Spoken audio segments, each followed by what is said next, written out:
Ես զգում եմ այն ամենը, ինչ զգում եք նաև դուք, վախը վաղվա օրվա հանդեպ, անորոշություն, անծանր լռությունը, որ երբեմն շփոթում են անտարբերության հետ։ Գիտեմ, շատերդ այսօր հոգնած եք, հոգնել եք անգամ հույս ունենալուց։ Երբեմն ինձ էլ է թվում, որ մեր սերունդին բաժին է հասել միայն անորոշությունը ու ցավը։ Բայց սիրելիներս, ես գիտեմ, որ դերձորի անապատում քայլող մեր նախնիները շատ ավելի ծանր դժվարություններ են հաղթահարել։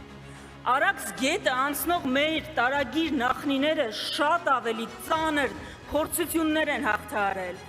Ի վերջո, Արցախի լեռներում կռվող մեր եղբայրները անասելի ավելի շատ փորձություններ են հաղթահարել։